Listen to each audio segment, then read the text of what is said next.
Halo guys, balik lagi ke channel Yunarmal Saham, channel yang membahas pergerakan indeks harga saham gabungan dan menganalisis saham-saham pilihan.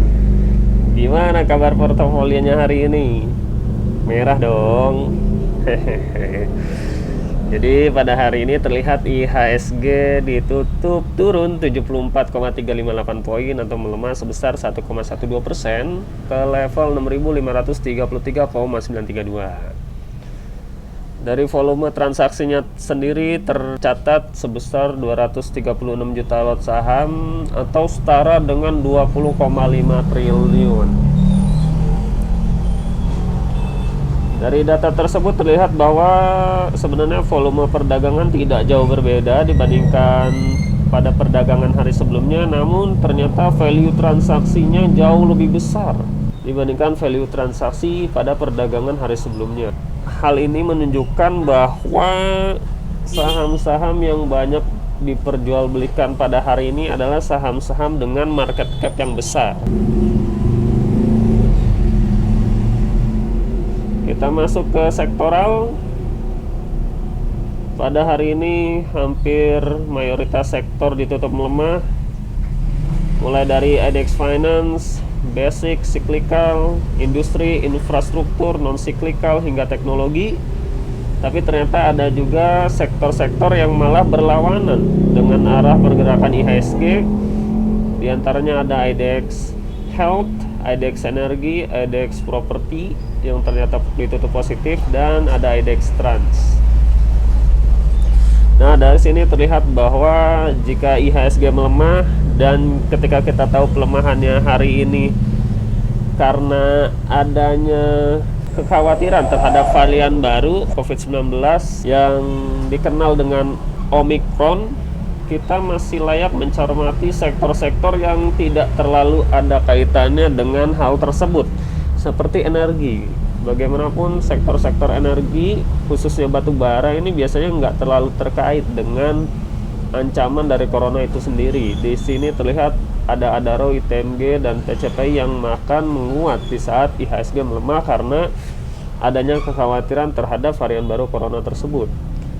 Lalu kemudian ada IDX Health. Tentu ketika adanya corona, maka IDX Health lah yang akan pertama kali dicari oleh para investor atau trader karena akan berpengaruh baik terhadap kinerja dari perusahaan-perusahaan farmasi ataupun rumah sakit ketika ada COVID nanti.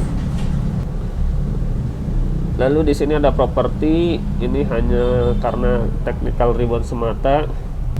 Tapi seharusnya jika memang IHSG rebound dan kondisinya membaik, kekhawatiran sudah mulai menghilang, maka properti ini bisa kita jadikan watchlist juga untuk melihat potensinya di window dressing nanti. Dan terakhir tentu ada IDX Trans karena terkait dengan jasa ekspedisi ataupun sektor transportasi dan logistik ini semakin diminati oleh banyak investor atau trader ya guys ya.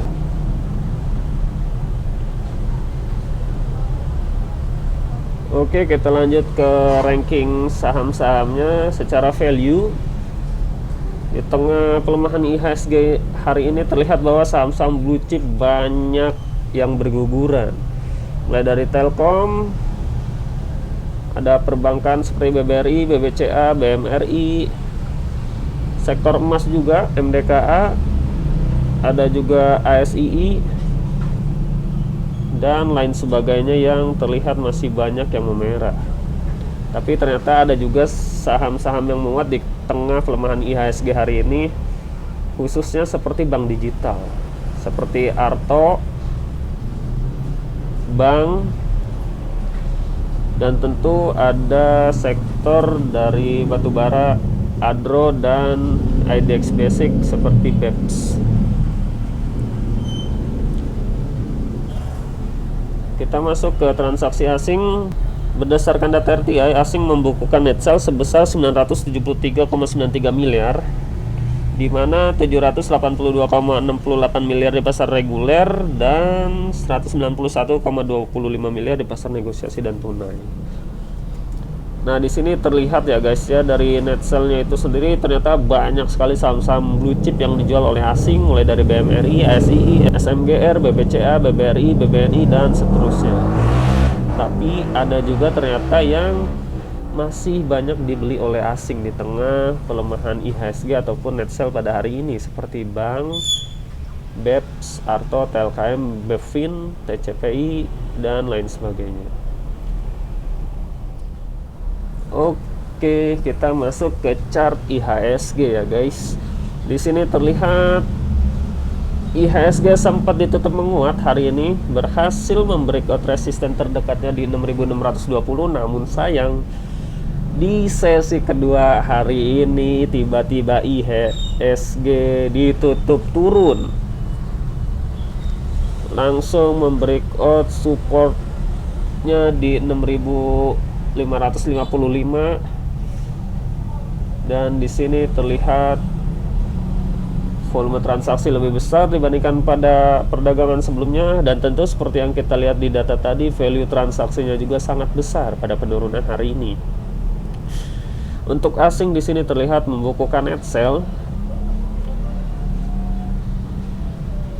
tapi sebagai investor atau trader kita masih tetap harus optimis, karena seharusnya outflow asing ini masih tidak lebih besar dibandingkan inflow asing di IHSG per Juli lalu.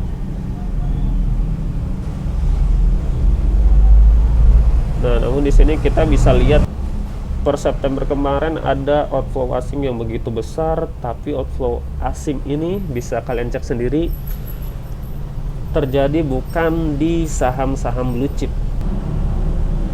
Lalu kita masuk ke RSI. Di sini RSI terlihat masih mengarah ke bawah.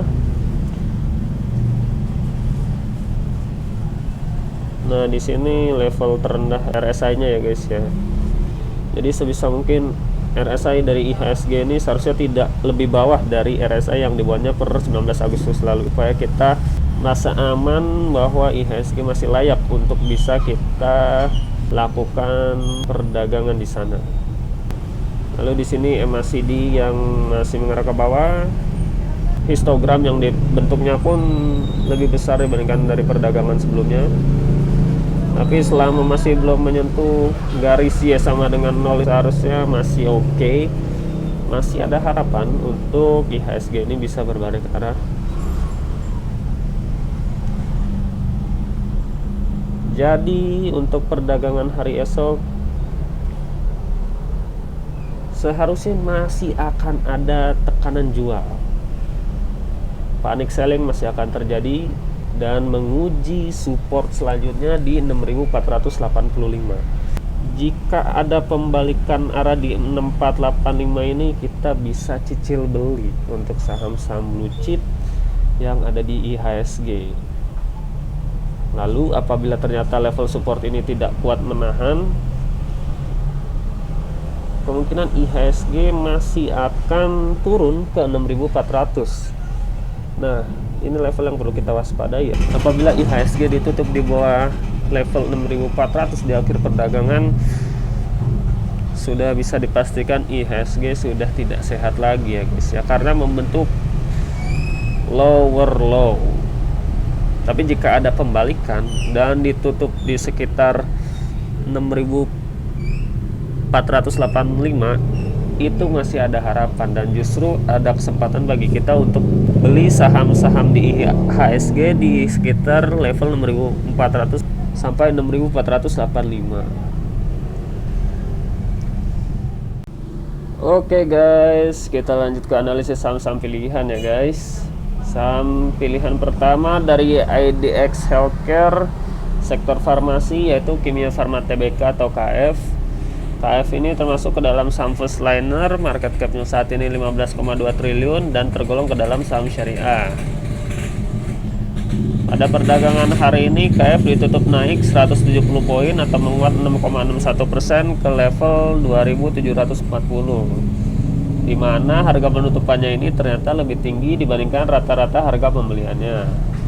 Untuk transaksinya sendiri terlihat banyak yang membelinya di harga kanan dibandingkan yang menjualnya di harga kiri. Dan di sini asing yang terlihat masih masuk ke dalam saham ini. Oke, kita lanjut ke chart dari KF ya guys. Kita mulai dari bandar detektornya terlebih dahulu. Untuk top satunya small akumulasi, top 3, top 5, dan secara average saham ini netral. Dari chart terlihat bahwa KF ini menguat. Penguatan hari ini terbatas karena telah menyentuh resistennya di 2740. Bagusnya pergerakan kenaikan hari ini ternyata didukung oleh kenaikan volumenya juga. Lalu di sini terlihat bandar yang kembali masuk ke dalam saham ini. Lalu di sini asing yang terlihat juga masuk ke dalam saham ini. RSI sendiri di sini masih mengarah ke atas, sejauh ini masih bagus karena membentuk higher low dan higher high. Lalu ada MACD yang terlihat masih mengarah ke atas. Lalu bagaimana trading plan untuk KF? Di sini terlihat sebenarnya saham ini sudah high risk. Karena seharusnya saham ini kita sudah memiliki barangnya sekitar 29 November lalu. Dan seharusnya kita tinggal sell on strength untuk saham ini. Jadi sebenarnya saham ini masih kurang layak untuk disimpan jangka panjang karena hanya dipengaruhi oleh sentimen-sentimen seperti adanya varian COVID terbaru.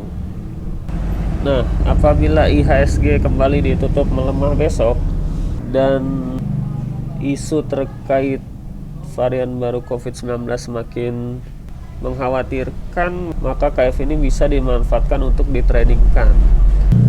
Saham ini akan low risk ketika KF berhasil membreakout resistennya di 2740. Karena ketika 2740 ini breakout, maka resisten tersebut akan menjadi support dan target selanjutnya di 3010. Tapi harus hati-hati karena sekali lagi saham ini hanya dipengaruhi oleh sentimen dari varian COVID semata.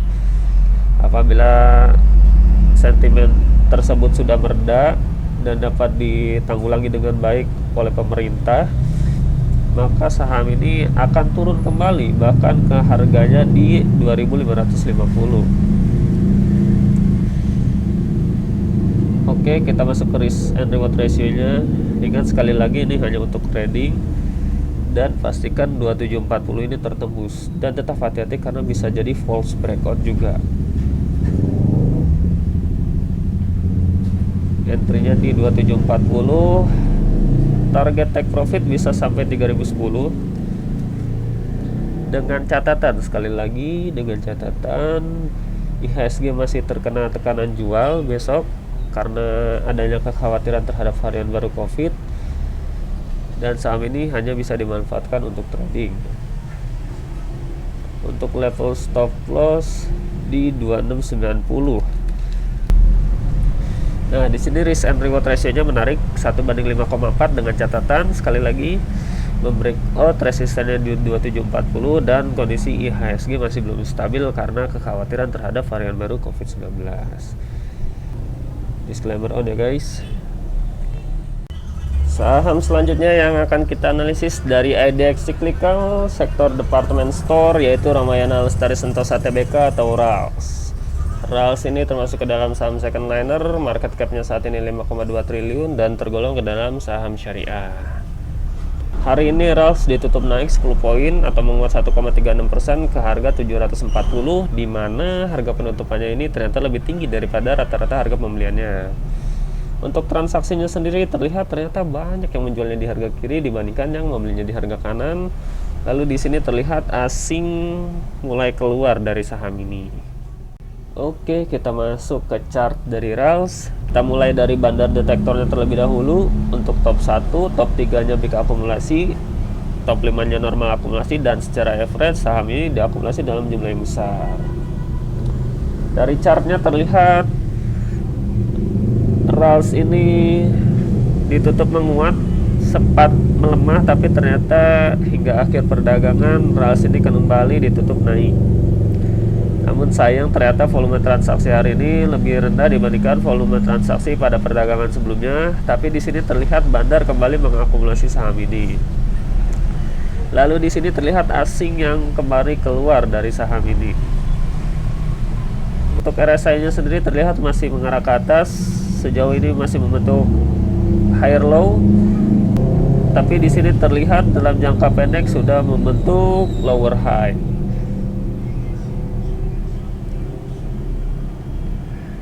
Coba kita masuk ke MACD-nya, terlihat masih mengarah ke bawah dan di sini mulai terbentuk lower high.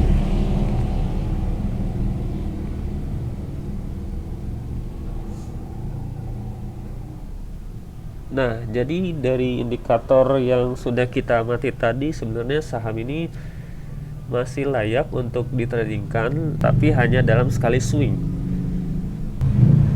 Kita sebelumnya pernah menganalisis saham ini dengan level entry price di 775 dan sejauh ini harga sahamnya masih berada di area pembelian kita.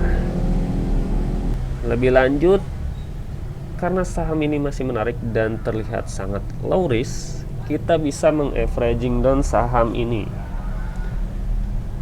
Coba kita lihat risk and reward ratio terbarunya.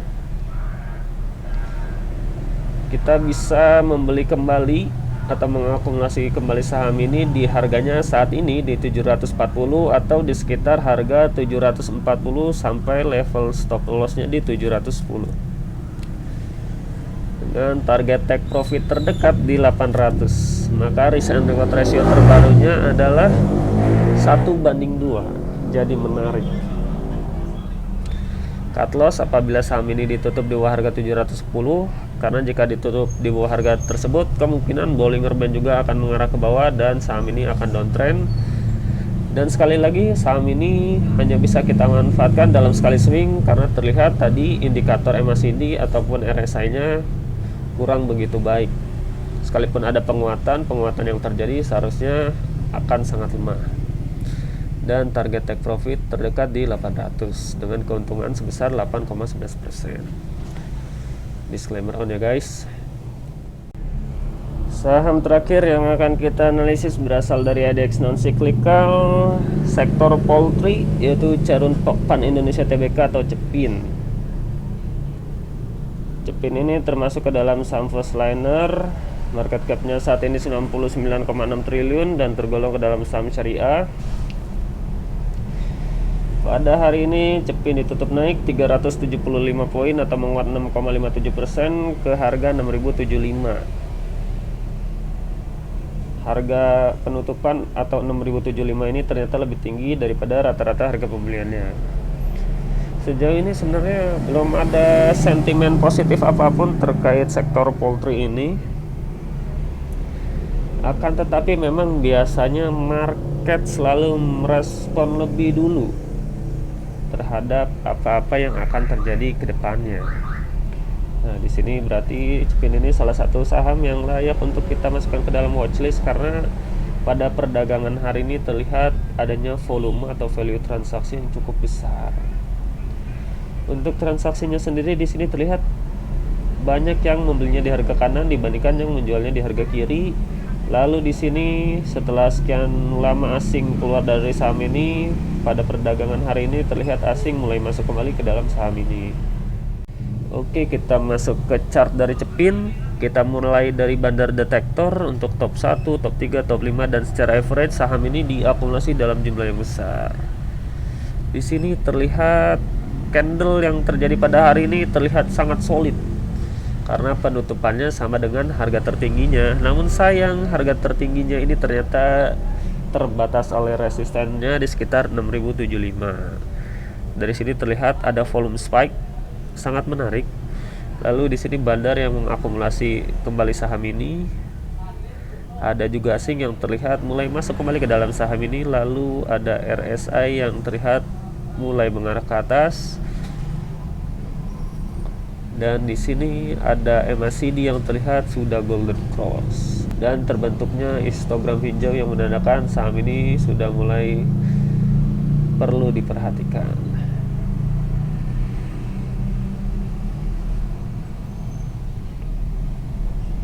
Lalu bagaimana trading plan untuk Cepin?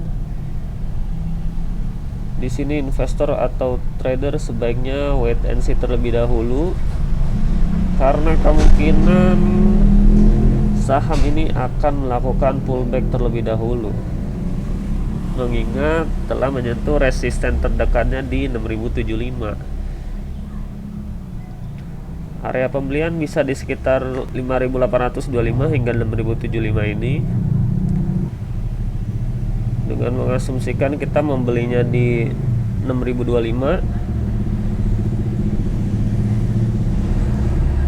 level stop loss di 5825, dan target take profit terdekat di 6425. Maka risk and reward ratio-nya adalah 1:2. Manfaatkan pullback yang terjadi di Cepin selama dia masih gagal membreakout 6075 untuk membeli saham ini. Cukup luas area pembeliannya di antara 5825 hingga 6075 ini.